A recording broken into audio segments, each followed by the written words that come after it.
Hello everyone and welcome back to my channel. I am Hobo Tango, King of the Noob, and you're watching Steel Division 2. Alright everyone, welcome back to my channel. This is a tutorial video we're gonna do here.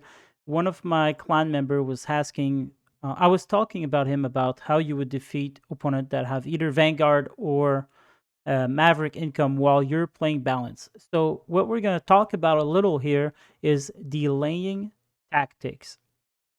So what does that mean is that when you start the game, you're both going with the same income. So basically he has 750 points and you have 750 points of deployment.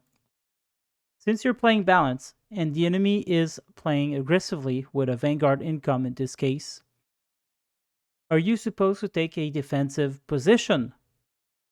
Well, if you said yes, wrong. You are not supposed to take a defensive position right off the start. In the first couple of minutes, you really want to go aggressive, not too much. And there's a fine line where you need to be, just enough aggressive and too much aggressive.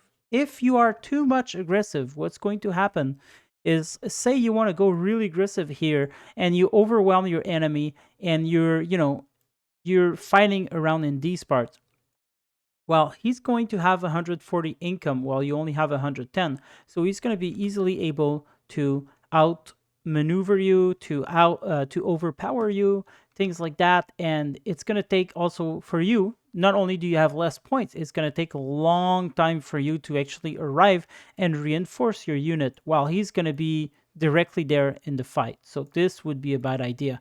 You want to be just enough aggressive to be extra annoying. Now, this is playing on your enemy's head because in Steel Division 2, psychological warfare is a valid tactic. Is if you can make your opponent leave, then you win the game, even if you're not supposed to win. But anyway, that's another tutorial for another day. What we're going to look into here is the delaying tactic that I've used in this game. So I found this example I had. I'm playing First DFL versus Task Force 45. It is a bad matchup for my opponent, especially since he's playing on Vanguard. Vanguard is not a very good income for 1v1. Most opponent, when you play 1v1, you will have Maverick income. But I thought this battle was a good example of what I want to showcase. So I know the Task Force 45 is a spammable division. So what I figured I would do is I would delay here. So part of delaying your enemy is a big part of it is choosing the right place to delay. Because if you choose, like I said, if you choose here, you're going to get run over easily. If you choose here, well, I mean, it's an open ground. Everyone can see you. You can get ambushed from all sides, really. There's forest everywhere. It's going to be hard for you to keep up this ground here. Same concept here. The enemy can hide in the woods everywhere. Same thing here. Same thing here. These locations are just not good to delay the enemy cost efficiently.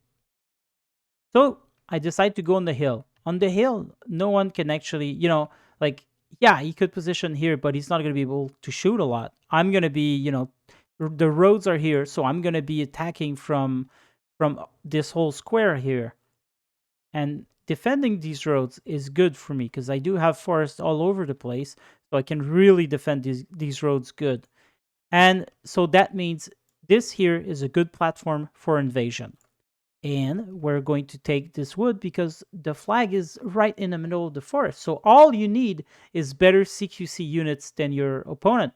And, well, or overwhelming forces, either way.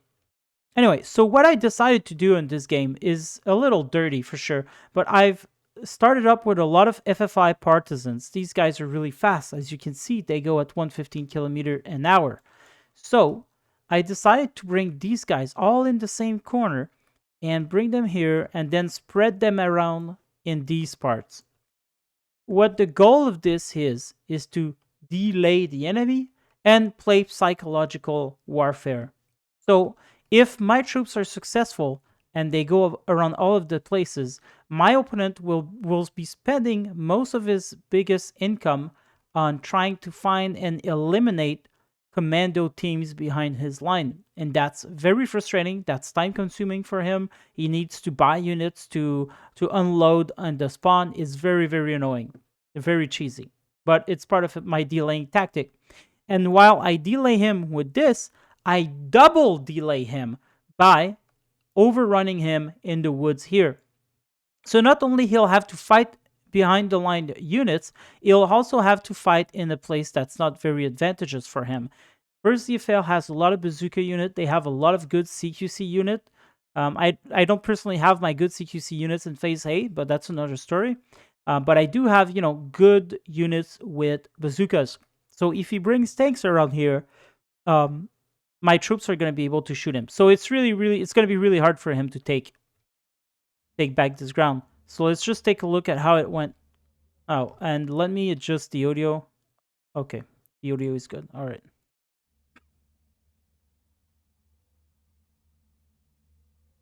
So you can see I've put pretty much everything here and here. So I've got these delaying units coming in, and I've got a lot of infantry with AA, because I don't want an airplane coming in and destroying my infantry. I've got recons a little bit everywhere to kind of, protect the road.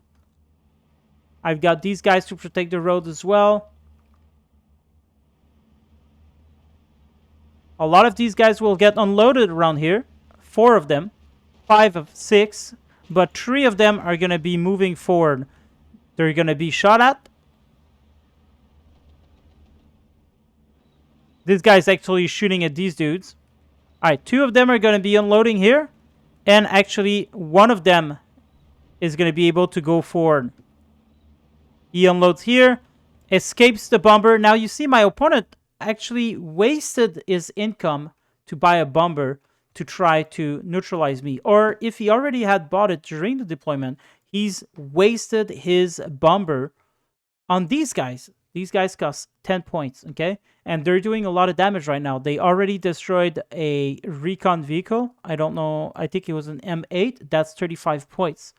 And now, if you look at me, I'm going to place them all over the place. So, and now look at that. He needs to stop. He needs to stay out of the road. This is all stuff that takes him a lot of time. His time is really counted here. He's got 140 income in phase A. He cannot allow himself to be stuck behind the line like that. But now he will be. So I got partisans everywhere. And they're going to annoy him. Over here, I've got good CQC units, Legionnaires and Pioneers. They're not the best CQC unit I have, but Legionnaires are pretty good, and Pioneers pretty good as well. So it's going to be really hard for him to actually win over me in there. Do I have a leader? No, I don't. Got mortars coming in over here. And there you go, 13-11 for me. It's been 2 minutes. I've got these guys here. He's going to have to be very careful.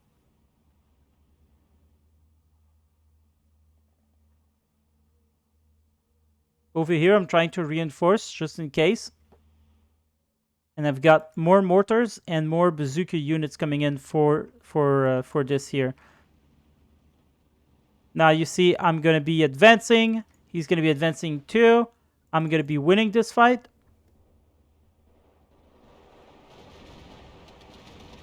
You see now, he did try to bring a P-51. Did he buy this plane just for counter here? So that's a lot of money wasted again for him. He should be able to push and dictate the offensive. Instead, he had to stay behind. He had to buy bombers. So I'm the one dictating how the battle is going. And so that's what it is to do a delaying tactic. You need to take control, at least for the first few minutes, and then you see where it goes. If it fails, you gotta go back on the defense. But I didn't really fail around here.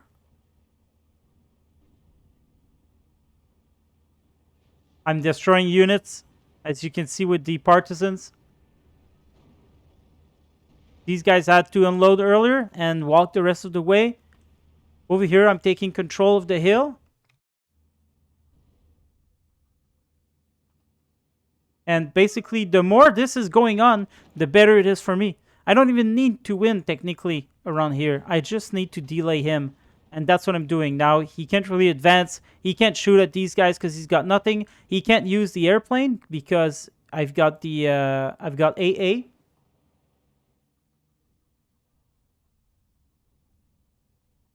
And I've got all these troops behind. He's going to be calling in M10. M10 going to be dying from the partisan, most likely. And there you go. Now I pretty much completely control the forest. It's going to be really hard for him. It is 12-12 as he captures something. I don't know what. He captures this flag. And now he's going to be trying to really push forward over here. I do have anti-tank. Oh, there you go.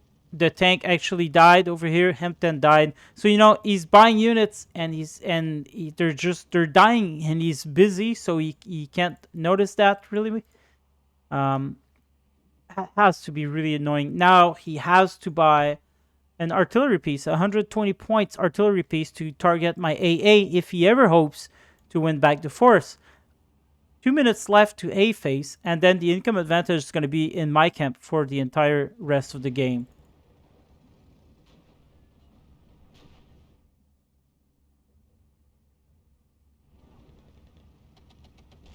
More troops are dying. More troops are dying. And we're entering B phase.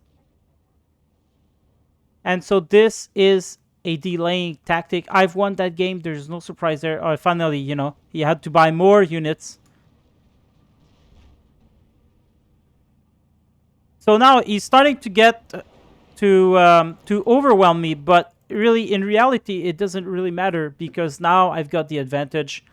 If I can keep steady like that, and then in phase C, it's just going to be a rollover. So you see, my delaying tactic was good enough that for the entire phase of A phase, where he's got most of his income, he had to actually fight for his own flag. This is how you win against an opponent that has a better income than you. Playing as balance isn't always easy, but I believe it's the true way of playing the game. And when you go against opponents when you go against opponents that are playing Maverick, basically you want to do the same thing, although you want to do the delaying tactic in B phase, basically. In my opinion, or I mean, there's other ways to go around too. It all depends on the division. But yeah, well, I hope this helped you. I hope it's gonna help you, and good luck in your future battles. Thanks for watching. Have a good day.